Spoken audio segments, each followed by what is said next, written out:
Good evening and welcome to our Travel and Tourism webinar. My name's Nancy Wall, I'm the course leader for Travel and Tourism, and this is Marie Headley, who also teaches on the course. The purpose of this evening is to answer any questions and give you some information about the Travel and Tourism course. You'll find a question and answer box there. Should you have any questions at any point, if you just pop them into that box, we will try and get to them and answer as many questions as we can over the next 20 minutes. Just to flag up in case we don't get to your question, there is a huge amount of information on the QE College website. Every subject has an area on that website, so you'll be able to find lots of information out about travel and tourism. We also have an Instagram account, we have a Facebook account, and we have a Twitter page. So there is every way of getting in contact with us. If you've got any questions at any point, either tonight or after tonight, feel free to get in contact and we will try and answer them. So a quick overview of the course. At QE, we offer two different travel and tourism courses. We offer a double qualification and a single qualification. And Marie's going to go through and briefly explain the difference between the two. Okay, so for our double qualification, that's equivalent to 2 A levels over 2 years. And you're with us for 10 lessons a week. For the single qualification, that's 1 A level in 2 years, and you're with us for 4 lessons a week. I got my sums wrong, didn't I? 4 for single and 8 for double. Okay, so really the difference is the amount of units that you would do and how many A levels you would get at the end of the 2 years. Both the courses are exactly the same in terms of assessment. They're 100% coursework. Both of them are exactly the same in terms of how they're actually structured. Both courses are made up of a number of units. On the single course, you'll cover 3 units in year 1. On the double course, you'll cover 6. It is literally double the amount of time and double the amount of units you actually cover. In terms of unit coverage, we look at lots of different areas, and that's one of the really nice things about the course, the diversity of areas we actually cover and the different ways in which we assess you. Marie, do you want to give us an overview of the units on, say, the single course? Yeah, on the single course, across all of the courses, we're mainly split into 3 different areas. So we look at destination units, where we look at the UK, Europe and long-haul destinations. And we look at what sort of things will impact on the popularity of certain destinations. And you'll also be able to build some itineraries for us. So you'll make us some holidays in each of those. We also do some general business style units. So we will look at customer service. We will look at what the travel and tourism industry is. So we are very nice. We go along very nicely with business. I always say, Nancy's going to laugh at me, we are business with a little bit of sunshine in there, because we do have a lot of business style units such as customer service and marketing. We are a 100% coursework based course. However, we do have practical elements to that course. So although you are producing coursework for us, it's not necessarily written coursework all the time. Marie just mentioned there that we do customer service. And the most obvious way of assessing customer service is to actually do some practical customer service. So you will go and investigate customer service, and you will have to deal with customers and given customer scenarios. So somebody complaining, somebody asking for advice, somebody asking for information, and we assess you actually dealing with that situation. We do work experience, where you go out and work in a travel and tourism organisation for a given period of time, and your assessment is based on how you actually operate in that work placement situation. We also do an entertainment unit, and over the last number of years we have gone in over a given period of weeks into a local care home and provided entertainment for the people in that care home over a 5-week period. So there are lots of practical elements to the course. But in terms of adding to that course, we do a lot of what we call additionality. So practical qualifications you can gain on top of your straightforward level 3 qualification. Marie, do you want to talk to us about a couple of those? Yeah, so as well as travel and tourism, we also run alongside that our cabin crew course, which is a level 2 introduction into working as cabin crew. It's an extra lesson a week, and we look at every element of the job that cabin crew does. So we look at everything from safety demonstrations to evacuating classrooms to doing the trolley service, the food and the duty-free service.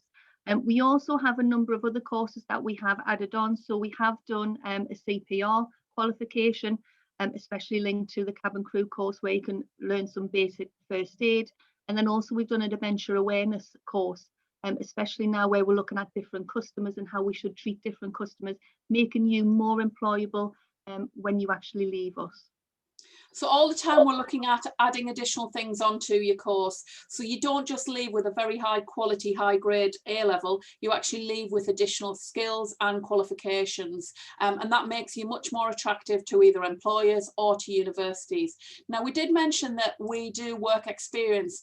And for the last 25 years that we've taught the course, year in, year out, we have actually delivered work experience. And 100% of our students do work experience, except in the year of COVID.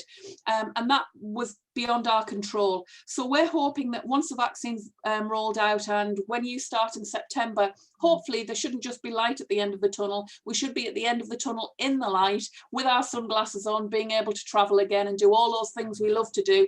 And if we are allowed to, absolutely, we will do work experience. We've done it when it's been a part of the course, one of the units. We've done it when we haven't had to do it as part of the course, because we believe it offers so much to our students. It adds to their CV, it adds to their experience, and it just makes you a more rounded person for universities and employers. Marie, class sizes somebody wants to know about, and male-female breakdown. Class sizes, we tend to have 15 to 18 students in a class, because of the space and the access that we need to our resources. We do have more ladies on our course, and it tends to be 60-40 we're getting to, do you think, Nancy? So about 60% 60% females and 40% males on the course. So we are getting more and more males coming into the course. That does follow industry. It is very a female dominated industry, but we do everything to make sure that it is as inclusive as possible, and we absolutely love males to join us on our course. So if you have an interest in travel, absolutely more than welcome. Are there any trips on the course? Again, on a normal year, absolutely every single one of our units we link into a vocational trip to a travel and tourism destination or a facility or an organisation. We also organise an overseas trip, and in previous years we've been to Amsterdam, Barcelona, New York. We were due to go to Paris last year, but currently lots of those things, like most of life, is at a standstill because of COVID. That's just one of those things. As I say, hopefully by September that will have changed. And initially it may be that we're only allowed to do trips that are very, very localised, and we go to Durham, York, etc. But we will adapt and we will work around it. We've modified our units this year to combat COVID and still give our students the best experience that they can do. And that's what we'll continue to do. We make sure that they still leave with those additional qualifications with the best experience we can actually offer them. So although we haven't actually been that far this year, we will endeavour to do that next year within the government guidelines and make it as enjoyable as we possibly can for you. UCAS points, Marie, are they the same as any other course? Don't ask me for figures, for numbers. But yes, we are exactly the same as any other A level. So a distinction star with us is exactly the same points as an A star at A level. 56 is an A. 56, well done, Nancy. And a merit is equivalent to a C, and a pass is equivalent to an E. Now, the majority of our students don't leave us with a merit or a pass. We are pushing students to get distinctions and distinction stars. So the majority of them leave with equivalent to an A star and an A grade at A level. We're exactly the same. And the way that they actually do that, you complete a piece of coursework, you hand it in to us, we write all over it, you then go away, act on that feedback, and your grade increases in the main if you do what we ask you to do. And that's why our students do so well. Our pass rates, Marie? 94%. Oh, got that one right, brilliant. So 94% get distinction stars or distinctions, so they do really well. One of the other good things that if you have a look on the college website and you look at the particular subject areas, we've got lots of information on there about what students have gone on to and what they've said. When our students come back in to see us, when they were allowed, they would always tell us how much more prepared they were for university because of the style of our course and the way that we taught. They understood the amount of coursework, what planning it required you and what time it needs you to do. So they were much more set up for going to university, had much better research skills and time management skills than other courses that they've taken, and other students that had done pure A levels. That is one of the benefits of our course. We don't just send you off with a high quality, high grade qualification. We actually develop a whole load of softer skills with you. And it's generally softer skills that both universities and employers are looking for. So we'll, through planning an event, through working with older people, through managing a customer situation, your communication skills, your problem solving, your priorities, being able to prioritize, manage resources, manage your time, work with others, work as an individual. We develop all of those other skills. And it's a natural part of our course. You'll have to do an amount of research on your own. We will point you in the right direction. We'll give you the skills to look at information and summarize, etc. But you will develop lots of these softer skills on the course because of the type and the variety of units we actually do. Somebody asks, are there any exams, Marie? No, we have no exams. Give them the good news. Did I say that loud enough? We have no exams. We are 100% coursework, which particularly in where we are at the moment, we are giving our students a little less stress. So our students at the moment don't need to worry about what's coming around the corner with regards to the government decisions about exams, because we're 100% coursework. We are just motoring on with that bit of coursework, aren't we? It's so yeah, somebody's actually asked, are there examples of what the students have to do?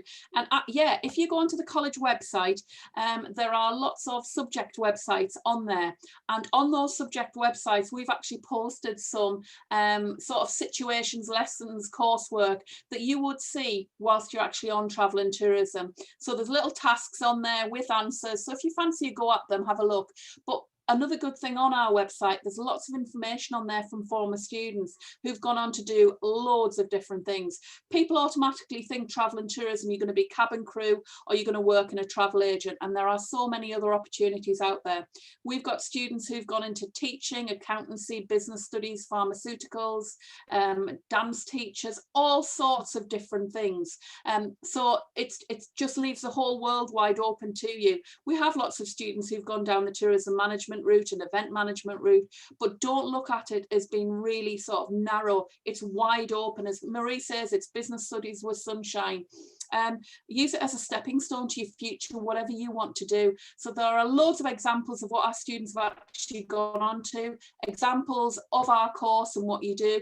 There's also an outline of the course, the different units on there, lots of information on there, what universities think about it, what employers think about it. So a whole packet of information on there for you. Now, somebody said they want to be a pilot. Would they be able to study this? Yep, you would be able to study this. However, in order to be a pilot, you need certain qualifications. I'm believing maths, physics, and something else. And potentially we could be a fourth subject. Not all students do 4 subjects at college. The norm at college is that you do 3 subjects, okay? However, you are not, we look at you on a student by student basis. And if you have the ability to do 4 subjects and you want to do 4 subjects, you may be offered that choice. But as I say, that is done student by student. We currently have one of our students who is doing 4 subjects. He's doing maths, further maths, physics, and he's doing travel and tourism because he's interested in the world. He wants to go into engineering, but he is doing our subject because he's interested in tourism, the world, and everything that it can offer. So I'm not saying you can't do 4 subjects, and I'm not saying that you can't be a pilot with us, but you need to look at careers advice and make sure you've got the correct information first. And in terms of being a pilot, I believe that's maths, physics. So you might want to take careers advice on that. I want to study 4 A levels. I've just answered that one. What units do students like to do mostly, Marie? At the moment, or traditionally, it's always been the event management style units because it is very practical. And Nancy teaches it. Yeah, no. So in the past, we have students have organised overseas trips. When we were allowed to do that, we do a lot of Christmas events. And because the students have total control of that, it is a little bit daunting to start with for them and for me, because I need to let go of it. But they do work very well, and they enjoy that, the planning stage of it. dealing with all of the problems that come up with working with a team, and then actually running an event. They really enjoy that unit. So anything that's practical. I also think the customer service is a one that the students enjoy, especially when we could go out on the trips, because we have to evaluate how well certain facilities meet the needs of customers. So the easiest way to do that was to go to a visitor attraction that the students usually picked. So they quite like that, being actual involved in the travel and tourism industry and actually doing the practical side. I think the ones that they most enjoy. And I think some of the units they don't think they'll enjoy, they end up enjoying. So marketing, where they get to produce their own marketing materials. The entertainment unit, you tell them they're going to work in a care home and they all look at you. But when they get out there and they engage with the older people and they get the feedback, they absolutely love it and thrive and do so well on those units. So although they do have favourites, they do enjoy lots of the other units that they don't expect to. Somebody's asked us, is the department and the college quite big? We're a department of 3 people. So we have a number of classes in both the first and second years. We have 3 singles in the first year and a double classer, and the same in the second year. The college will be big compared to your schools, I would imagine. We have about 2,000 students, but I see it as a nice stepping stone. So if you imagine you're going from your secondary school and you went straight to university, that would be a big old shock to the system. But if you've gone from your secondary school into something that's slightly bigger but still very caring, and we still do look after you, and you're not just a number, we still all know you, and you'll have a tutor who knows you and who knows your entire program. It's a lovely stepping stone to come to us for you to grow, develop some new friends, develop some new skills, build a bit more confidence about yourself, and then to move on to university or employment. So in terms of, yes, we're bigger, but sometimes you need that little bit, you need to be pushed outside of your comfort zone, because in life you will, and it's just a nice gradual way to do that. So yes, we are big, but don't let that put you off. How many A levels do you have to study at QE, Marie? 3. Again, it's all done on a one-to-one basis, where we look at building a programme of study that is going to suit you and that you're going to be successful at, and it tends to be 3. However, like I say, we look at your GCSE results, we look at where you want to go eventually, and we will build a programme of study for you. So there is no real definite answer. The majority of people do 3 A levels, some will do 4, but again, it's on an individual basis, and we'll look at that in lots of detail when you come to enrol with us, when you have your GCSE results. Okay, somebody's asked me for a breakdown of the units, how many you do in first year and second year. On the single qualification, you do 3 in first year and you do 3 in second year. On the double, you do 6 in first year and 6 in second year, simply because the single qualification is worth 1 A level over 2 years, the double qualification is worth 2 A levels over 2 years. So literally double the amount. You look at things like destinations, marketing, customer service, event management, the impact of tourism, responsible tourism, working overseas, work experience. There is a whole range of units. Now, year to year, sometimes we move those units around. This year, we've had to adapt our units and change units that we would normally do because we can't get out and about. We've swapped over. So in terms of what we actually do, that does change sometimes year to year. And sometimes students can actually influence that. If they'd rather do one unit to another, we actually look at that as well. Okay, so that is our travel and tourism. 100% coursework, so if you don't like exams, we're for you.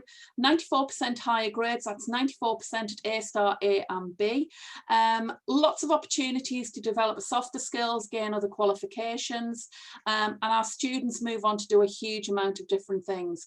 All of this can actually be found on the college's website and our website, our social media and the college's social media. All the departments have social media. Give it a look, find out all the information you need. If you have any additional questions, please do come back to us.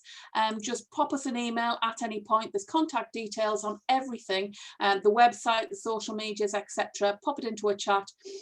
We hope we've been able to answer all of your questions. So thank you very much for attending. We hope you've enjoyed it, and stay safe, everybody. Bye bye.